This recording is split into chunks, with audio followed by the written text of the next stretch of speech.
SB19, malaki ang tsansang manalo ng international award. Yan po yung ating bibigyan ng komento, reaction, opinion sa araw na ito. At ang video na yan ay galing po sa channel ni Showbiz Snap. Nasa description po yung link na kanyang channel para mabisita nyo po at masuportahan na rin. Muli po, ako po ang inyong lingkod, tagapanood TV, isang mabiyaya at masaganang araw sa ating lahat. At welcome back po dito sa ating YouTube channel at Facebook page. Bago tayo magpatuloy, nais ko lang po kayong pasalamatan sa inyong walang sawang suporta at pagtangkilik po dito sa ating channel. At kung hindi pa po kayo nakapag-subscribe dito sa ating channel, huwag niyo po sanang kalimutan na mag-subscribe at mag-like po sa ating mga video. Malaking bagay na po sa atin yan, mga tagapanood. Kaya naman huwag na natin patagalin to. Simulan na po natin ang ating reaction video sa araw na to, mga tagapanood. Let's do this!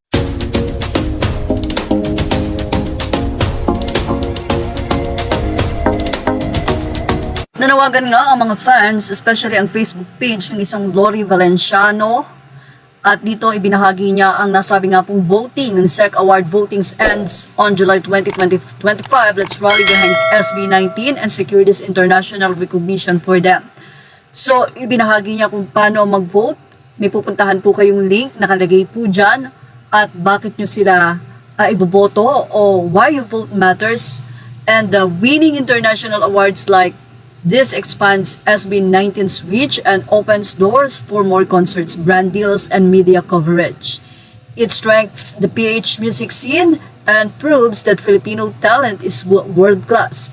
It shows global fans, producers, and labels the unstoppable power of 18 pushing SB19 closer to more historic milestones. Let's make everyone vote count. Use multiple browsers, devices, and accounts. Remind your mutuals and fandom friends. Give voting daily until the last minute. Together, we can make history again. So, dito nga ibinahagi ng nasabi nga pong netizen kung paano kayo boboto. But anyway, viral din ngayon sa social media ang photo op ni Bea Alonzo with the SB19 and the Ninong or ang president ng Pure Gold na si Vincent Co together with Rico Blanco.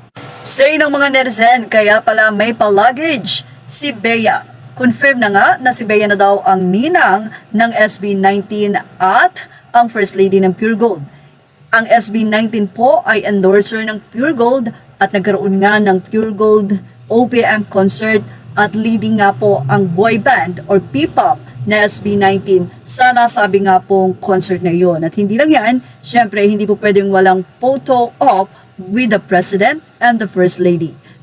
So yun na, mga tagapanood, kung gusto po natin magkaroon ulit ng panibagong history na milestone na gagawin ng SB19, tulungan po natin sila.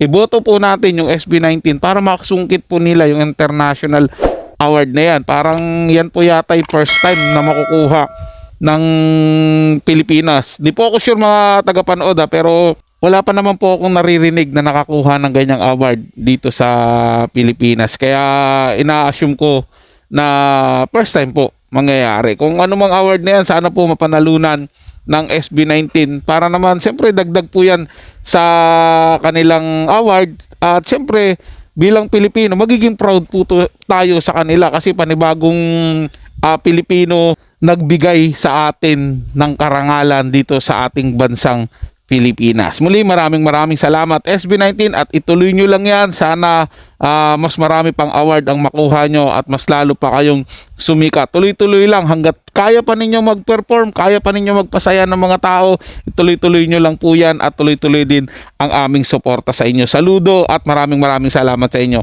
SB19. So yun lang po, mga tagapanood. Ito'y comment at opinion lamang. Wala pong personalan. Paalam po at mabuhay po kayong lahat. Maraming salamat po sa inyong panonood.